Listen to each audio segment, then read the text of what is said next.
L'accueil au sein de l'INSEP est très symbolique de la nature de ce stage, dont l'intitulé est « stage intensif ». La notion intensive de ce stage d'aïkibudo, qui réunit plus de 150 participants venus de toute la France et de l'étranger, est intimement liée à la performance et à l'expertise, qui sont deux termes importants de la dénomination de l'INSEP, dont je vous rappelle l'intitulé « Institut national du sport, de l'expertise et de la performance ».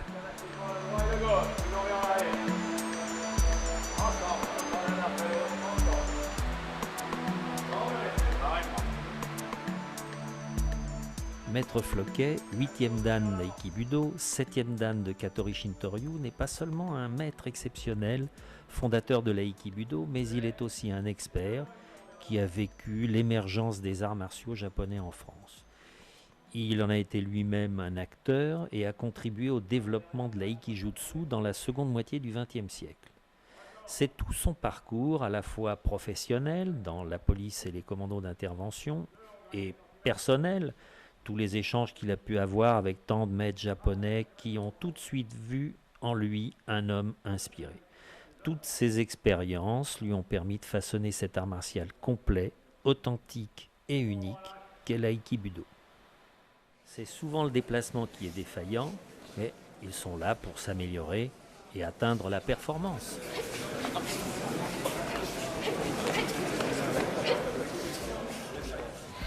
Eh bien, écoutez, nous sommes sur un stage intensif, c'est le deuxième de cette nature que nous menons. Et Maître Floquet a bien insisté sur l'idée que le côté intensif passe aussi par le travail de fond. Donc on sent que là, de tout ce qu'il a mené, là, essayer de travailler sur les frappes, la réalité des frappes, ce qui donne l'opportunité aux pratiquants de se défendre au mieux possible, quoi. L'aïkibudo est un art martial de défense, effectivement, il ne peut se faire qu'à partir d'attaques réelles, voire réalistes, et qui permettent aux pratiquants d'avoir des sensations de combat. Nous sommes tout à fait dans cette dimension. Donc c'est toute l'envergure qu'on a pu voir ce matin dans cette pratique, de travailler en profondeur les sensations corporelles et surtout essentiellement les déplacements. Sans déplacement, il n'y a pas d'aïkibudo. Il ne s'agit pas de chasser une frappe, mais plutôt de la canaliser, de faire en sorte de la récupérer dans un mouvement dynamique et à partir de là de pouvoir projeter le partenaire ou simplement de l'immobiliser. Écoutez, comme l'an dernier, on a trouvé des stagiaires particulièrement volontaires. On retrouve beaucoup de têtes qu'on a déjà vues l'an passé, quoi. Et que donc ce sont des gens qui sont inscrits dans cette dynamique de vouloir parcourir cette vie commune que nous avons dans l'aïkibudo depuis le temps d'années qu'on pratique, effectivement. Et donc on voit des stagiaires qui sont là, tout à fait besogneux, cherchant à travailler, à améliorer leur pratique, même si ce sont a priori des techniques qu'ils ont déjà pratiquées. Ils ont tout à fait mesuré l'enjeu de travailler cette profondeur que j'évoquais juste avant, quoi. Et donc on sent des gens qui sont là, qui sont prêts à consacrer encore du temps. C'est un travail de très très longue haleine. Et là, on a tout à fait l'expression de cette dimension, puisque c'est par cette rigueur, cette répétition très très fréquente qu'on peut acquérir des sensations corporelles essentielles dans notre discipline.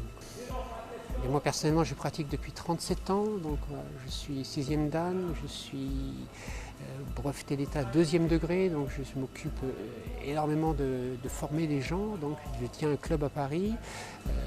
Et donc mon vécu, il est avant tout, justement, je crois qu'il faut rejoindre ce que je disais tout avant, même si on pratique depuis très longtemps, c'est avant tout cette sensation de travailler les choses déjà connues, de les améliorer, de les affiner, parce que c'est à ce titre-là que l'on peut découvrir d'autres dimensions corporelles et d'autres dimensions artistiques.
Déséquilibre, ouais.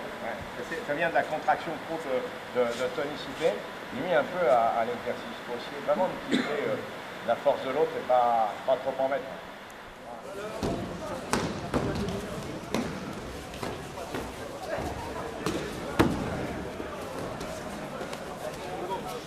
Quand tu attaques les lames, tu peux rentrer. L'idée, c'est de rentrer. Il n'y a pas d'esquive. Tu l'attaques, tu es rentré. Mais là, tu fais le rabat. Et puis on va alterner.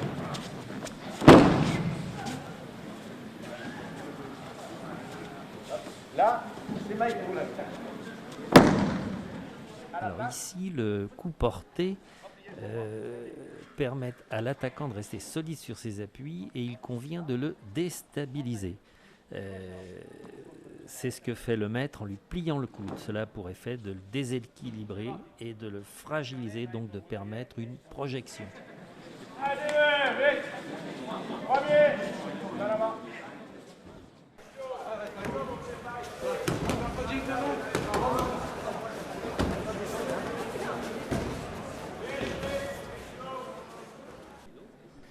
Alors ici, eh bien, c'est votre serviteur qui tente de commenter un petit peu les choses, qui est en conversation sympathique avec Maître Floquet. Au cours du mouvement, on peut prendre 2 coudes, on peut prendre 2 poignets, on va pouvoir accrocher le bras. Enfin, le mouvement offre plein de possibilités. Donc peu importe que l'on apprenne 5000 techniques ou 3 techniques, elles se feront toutes seules à un moment donné.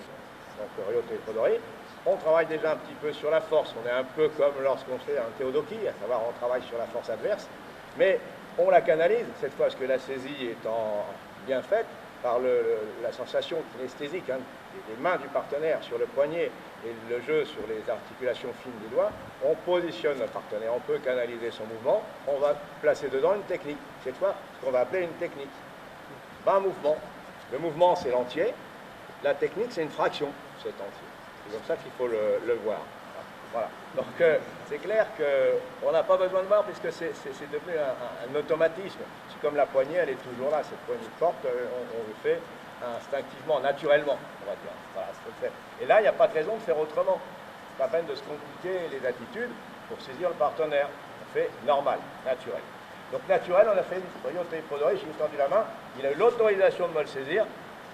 Si je lui tends pas, il ne vient pas la saisir. Il ne vient pas la saisir. Non, il ne vient pas. Bon, donc je lui donne ma main pour qu'il la saisisse. Sinon, il aurait pris un coup de pied. Normal. Il n'a pas l'autorisation, il a l'autorisation. C'est Zanshin.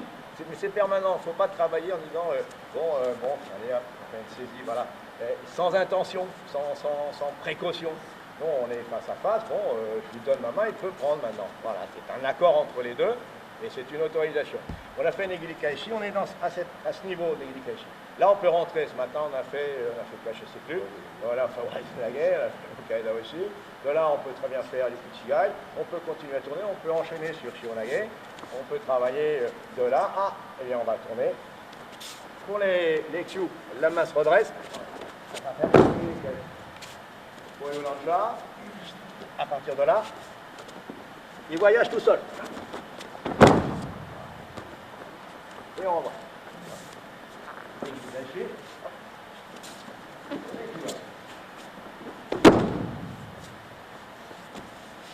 Et ainsi de suite, Negiri Kaishi.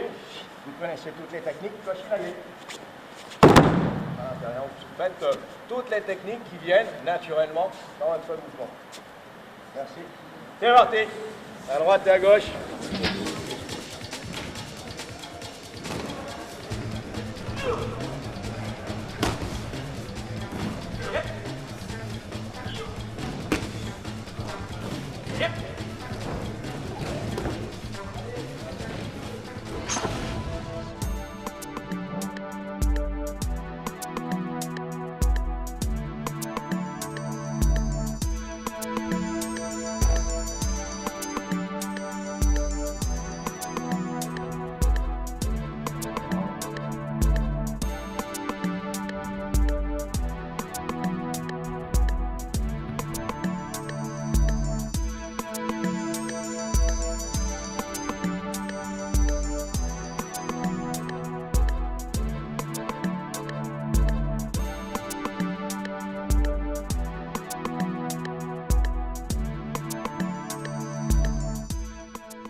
là, deux pratiquants parmi les plus brillants nous font une démonstration de la maîtrise qu'on peut atteindre à force de travail dans la pratique de l'aïkibudo. La distance toujours respectée pour l'action adaptée, le mouvement juste et l'efficacité vont de pair pour ajouter à l'esthétique indissociable d'une bonne pratique.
En ce qui concerne mon parcours, c'est long et puis bref en même temps, car de nombreuses choses s'associent et se confondent.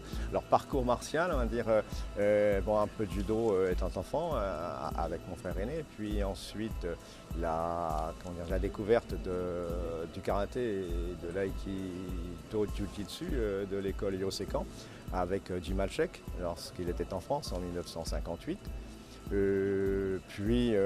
Malheureusement ensuite le décès d'Achak qui a conduit donc à bouger, à faire bouger. Moi-même j'étais d'ailleurs au service militaire à cette époque-là, donc à mon retour j'ai correspondu avec maître Minoru Mochizuki qui était le centre de notre pratique à travers Jim Malchek. Donc il a proposé que son fils Hiro vienne en France pour une année pratiquer. Et puis donc Hiro Mochizuki est venu à l'invitation des responsables fédéraux de la Fédération française d'Aïkido, Taijitsu et de Kendo. Et puis il y est resté, ce qui m'a permis donc de travailler longuement avec lui en tant qu'élève et puis qu'assistant également. C'était une grande période de ma vie, bien sûr, puisque c'est d'abord la période où on est jeune, on a plus de facilité et plein de choses à apprendre. Parallèlement, dans les années 66-67, je me suis mis également au kendo. Donc un peu de karaté toujours bien sûr dans la pratique, mais je me suis mis au kendo assez profondément, tout en bien sûr continuant à pratiquer l'aïki, qu'on appelait l'aïkido Yosekan à cette époque-là. Du succès en kendo, puisque c'est quelque chose dont on n'oublie jamais, qui fait partie de notre vie ensuite, même si j'ai arrêté pour des raisons de politique sportive. Ça m'est resté profondément ancré quand même et j'avais atteint un bon niveau de kendo. Ce kendo enrichit bien sûr ma pratique martiale, donc ma pratique de l'aïki. par le maître Minoru Mochizuki, puisque dans le programme Aikido Jujutsu du Hosekan, il y a du Katori Shintoryu, depuis le départ d'ailleurs, qui était une des écoles que faisait le maître. Je me suis également intéressé à le pratiquer. J'ai donc repris, je suis allé au Japon chez maître Minoru Mochizuki pour pratiquer le Katori Shintoryu plus amplement, puisque c'était quand même très embryonnaire ici en France. Et de là, à travers lui, sur ses recommandations, je suis mis à pratiquer le Katori Shintoryu avec maître Sugino Yoshio, qui était un ancien le plus ancien du Katori Shintoryu vivant encore, et donc au Japon bien évidemment, et en ce monde. Et donc ces pratiques martiales forment un tout dans lequel baigne ce que je fais, ce que je suis, et tout pour lequel j'ai pris le nom d'Aikibudo en 1980-81. Donc aussi à l'initiative de maître Minoru Mochizuki qui m'avait demandé de changer de nom puisque ce que je faisais n'était pas de l'aïkido et pour cause car lui-même ce n'en était pas non plus, même s'il apportait ce nom. Et donc voilà pour ce parcours des arts martiaux qui a continué sans cesse, qui fait que depuis, on va dire, depuis la fin des années 50 jusqu'à encore maintenant, et j'espère plus longtemps possible, une pratique assidue, régulière, journalière, avec de nombreux stages.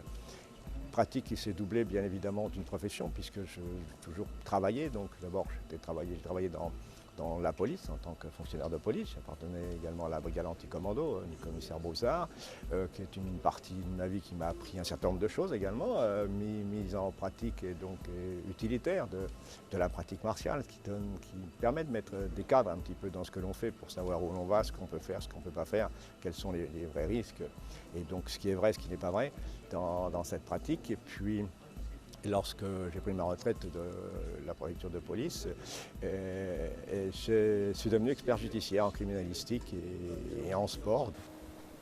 L'Aikibudo n'est pas une synthèse de différents arts martiaux comme on peut en voir souvent, mais un art construit sur la base de l'enseignement de maître Minoru Mochizuki, enrichi par la pratique des armes anciennes de l'école Katori Shintoryu par le maître Sugino Yoshio, et par le Daitoryu du maître Takeda Tokimune, pour ne citer que. Cet art s'inscrit dans une perpétuelle évolution. Présent aux quatre coins du globe, Maître Floquet transmet son œuvre avec l'aide de ses kodansha, c'est-à-dire ses cadres les plus anciens et les plus remarquables. L'Aikibudo est désormais un art de vivre qui appartient à l'homme et qui entre dans son patrimoine culturel.